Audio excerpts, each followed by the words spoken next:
fully awake in the dream, because who's the I who's controlling? It's not the ego.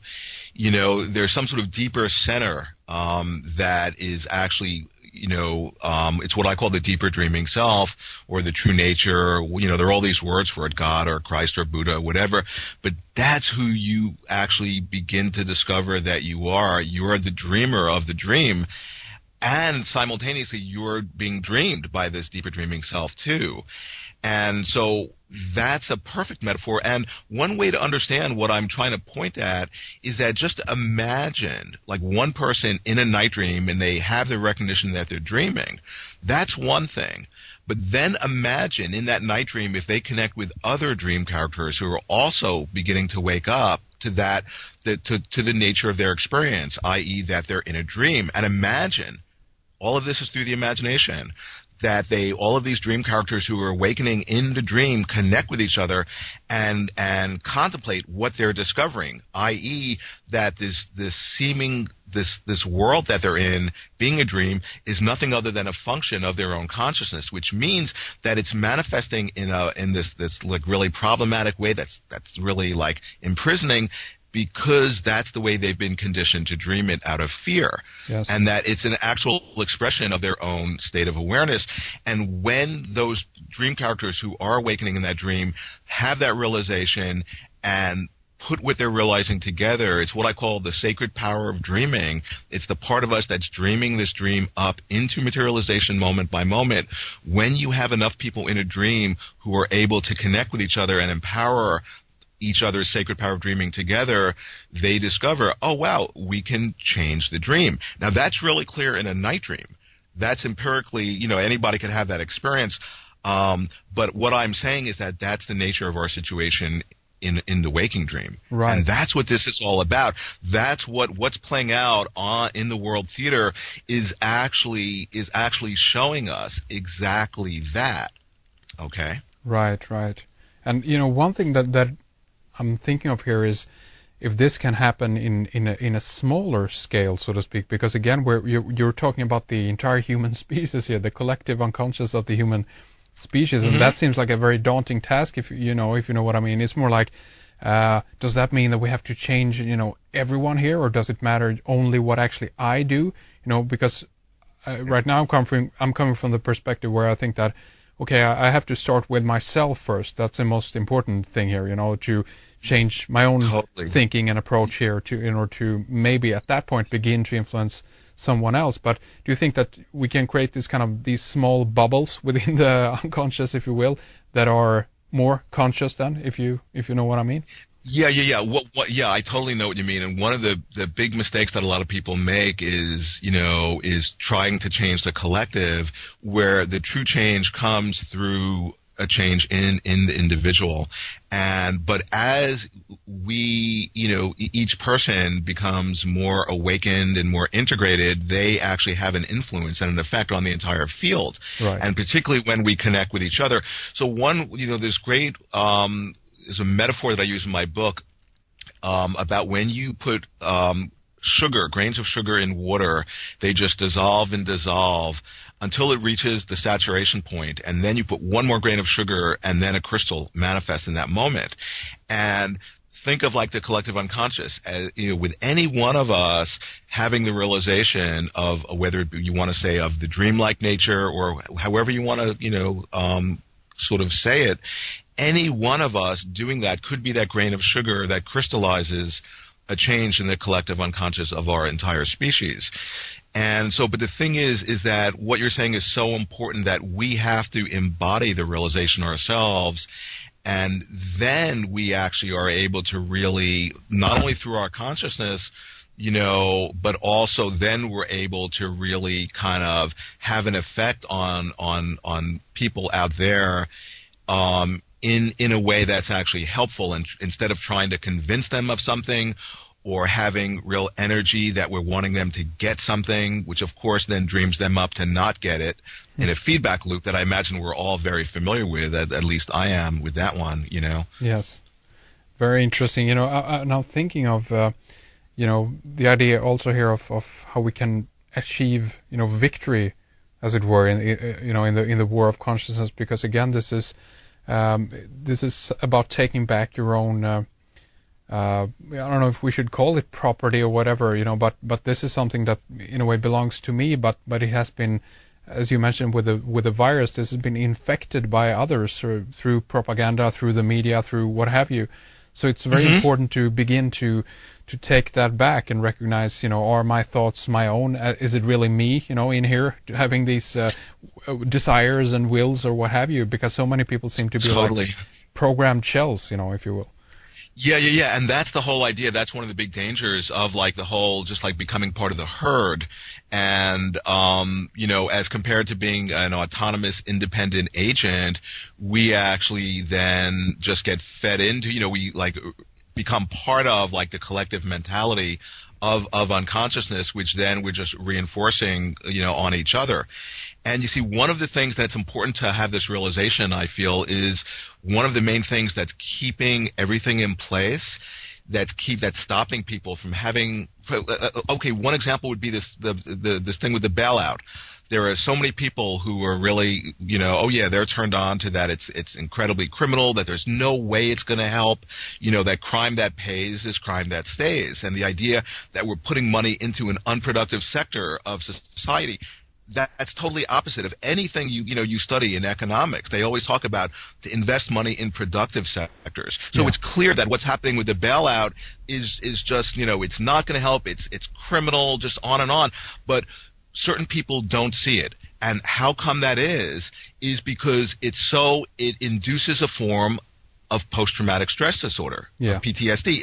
It's shocking when you have the realization of the evil and the criminality that's playing out. So because of that, there's a counter incentive to self-reflect, and that actually keeps people from actually going over that edge and having the realization of what's playing out, because it's shocking, for example, to see that the people who are supposed to be protecting us, right? Like we think about the United States government, it's sort of like a father figure. They're supposed to be the ones who are protecting us, that they're the ones we need protection from.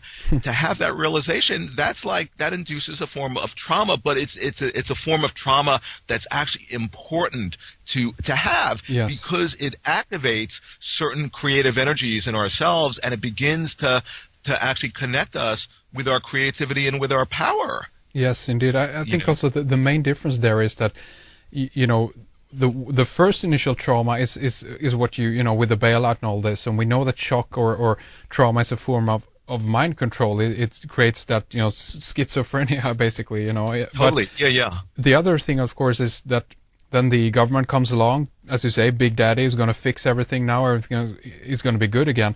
But when we approach that point when we realize that there actually isn't anything like Big Daddy, then the most important step comes along where you have to take responsibility for yourself, and no one else is going to fix this, so to speak, unless yourself taking the responsibility for it. The realization that no one else is in charge except yourself, and as far as I've understood it so far, this can be a very traumatic experience, so much that people refuse to go there, and they look for anyone else to guide them through this process, a leader or the government, what have you, Yeah, and that's exactly it. And keep in mind, so because what's playing out, because what you just described is exactly what's playing out, and that from the point of view of archetypes or mythology, it's the negative father, the negative patriarchy, which has to do with wanting to dominate and have power over others instead of actually being, having some form of being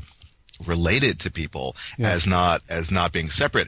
And so you see, the thing that's important to understand is that if we got rid of all the people who are playing this out, like Bush and Cheney and even the powers behind the scene, that wouldn't do anything in the ultimate sense, because it's a deeper archetypal process than other people over the course of history would just get dreamed up to pick up those roles and play out those slots. So the point is that there's this deeper and archetypal process in a way whose origin is the psyche of our species that's actually playing out, and it seems to be on the one hand this mythic battle of good versus evil and all that, but the point is that it's something that that's actually an expression of this deeper process inside the psyche. And when we actually begin to see that, and to see, oh, those darker forces that I'm seemingly that are seemingly out there that I'm fighting against, it's actually like something inside of me. That's actually, then we're becoming like these bodhisattvic agents who are actually who are helping and being agents of change in the world.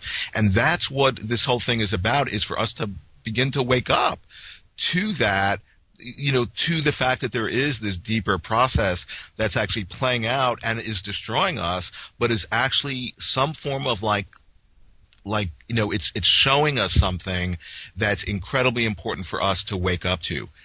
Yes. I mean, it's so much like in quantum physics. They'll talk about, is the nature of light, is it a wave or a particle? Yeah. And then, I imagine we're all, we've heard the experiment where depending on how you observe it, sometimes it will manifest as a wave, other times as a particle. But the point is, it's how we dream it. It's how we observe it. So Yes. is what's playing out just this incredible darkness that's going to destroy our species, and there's going to be like this new world order and fascism? Well, that could potentially be created, but on the other hand, is what's happening also like this real awakening, and like it's like something is being shown to us, like I was saying, apocalypse is something being shown to us, and if we actually see that, then that's what happens, that then more and more of us awaken and connect with each other, and we can literally change the world. And that's the event horizon that we're approaching, and that's actually here. Like, it's not like, oh, this is happening maybe next week or next year.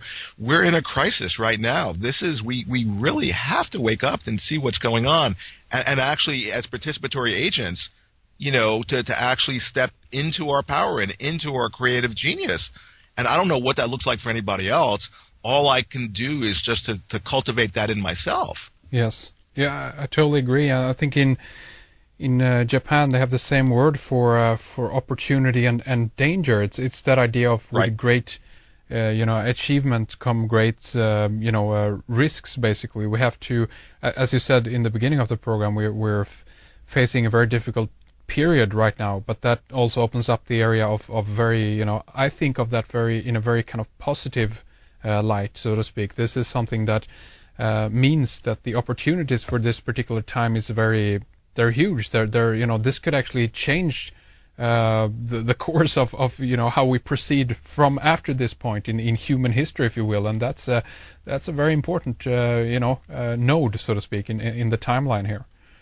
Yeah. No, that's totally true. And one thing that's important to, I just want to say that for us to develop what's called an imagination for evil. Jung talks about the incredible importance of developing an imagination for evil, because, for example, what's playing out is so over the top, sort of evil or dark, that so many of us, it's off our radar, and we don't even, we don't really fully even see it. And it's so obvious. I mean, think about the bailout. Here, we're being blackmailed to give the criminals this enormous amount of money, but it's so dark that, and it's so, it's so shocking, and a lot of people just have this, just feeling like, oh, they're just internally in denial. But the point is that until we develop that imagination for evil and actually are able to comprehend the actual, sort of darkness that the people who are playing out the evil roles are actually capable of, until we develop that imagination, we're not going to be able to engage with it in a way where we can actually dispel it. Okay. Right. And that's really, and so that's one of the things I think that's really important, that the people who are playing out this, who are the perpetrators, because it's a really cool thing to understand this from the point of view of a family system.